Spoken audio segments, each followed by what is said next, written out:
My name is Lola Salvador Cumi, and today I'm sharing the Daily Word. The topic is, decide like heaven is watching, because it is. So let me ask you something that might keep you up tonight. What if the decision you keep avoiding is the very decision God has been waiting for you to make? Not the perfect decision, not the risk-free decision, the faithful one. Because here's the truth about leadership that nobody puts in the business school brochures. The room gets quiet. The advisors disagree. The data is incomplete and everyone is looking at you. What do? It's not hypothetical scenarios. This is a typical Monday morning or Tuesday where you have to make a decision. Every leader I've ever spoken to, studied, or read about carries the same private burden, the weight of the undecided. And indecision is not neutral. It's not a pause. Indecision itself is a decision. And it is almost always the worst one, I tell you. It breeds stagnation. It signals fear, and on a team, it is contagious. The Greek word for double-minded in James 1:8 NIV literally means two-souled, a person pulled in two directions by two competing masters. James is brutally direct here. He says that kind of person is unstable in all they do. Not some things, but in all things. So the question is not whether you will face a defining decision this week. You will. The question is, what posture do you bring to it? So let me take you back to approximately 970 BC. A young king sits on the most powerful throne in Israel. He has inherited the kingdom of his father David. Israel is at its peak, and God shows up in a dream and says something very remarkable. Ask for whatever you want me to give you. A blank check from God. And Solomon, who could have asked for wealth, military dominance, or a long life, says this. So give your servant a discerning heart to govern your people and to distinguish between right and wrong.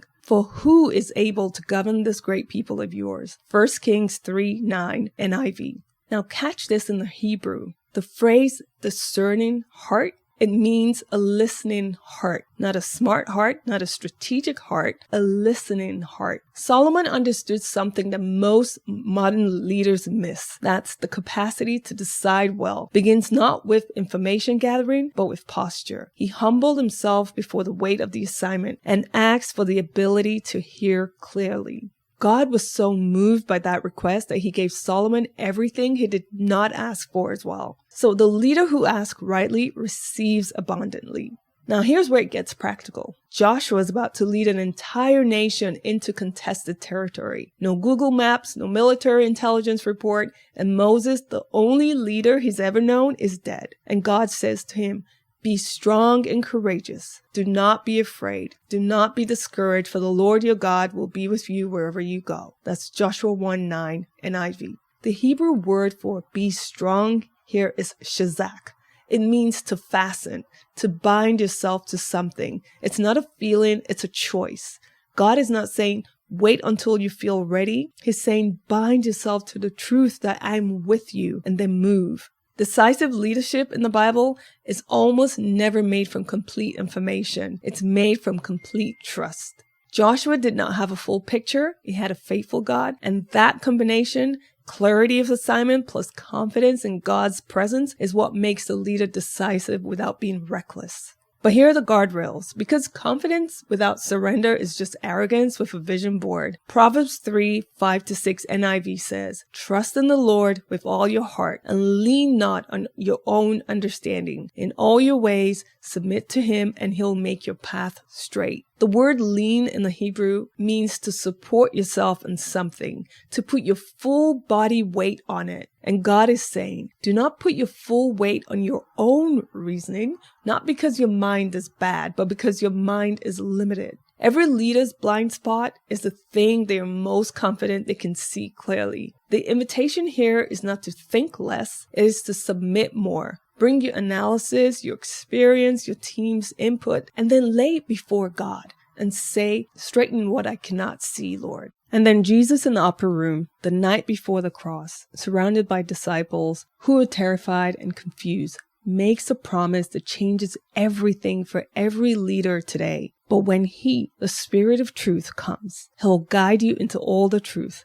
John 16:13 NIV. The Greek word here for guide is meaning to lead the way, to show the road. The Holy Spirit is not a feeling that washes over you occasionally. He's an active, present, directional guide, available in real time, and is faithful. So which means as a leader who follows Jesus, you're never deciding alone.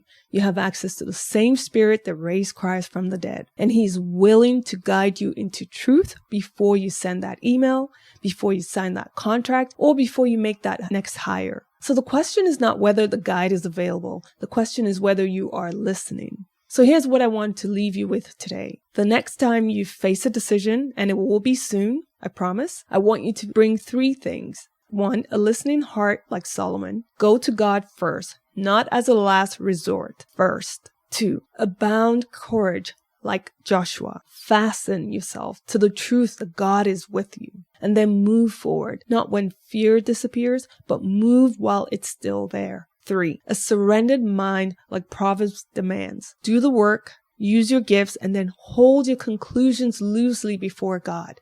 And trust the Spirit of truth to guide you into what you cannot see alone. Because the best decision you'll ever make as a leader is not the most strategic one. It's the most surrendered one. Decide like heaven is watching, because it is. If any of you lacks wisdom, you should ask God, who gives generously to all without finding fault, and it will be given to you. James 1:5 NIV. So I say ask, decide, and lead.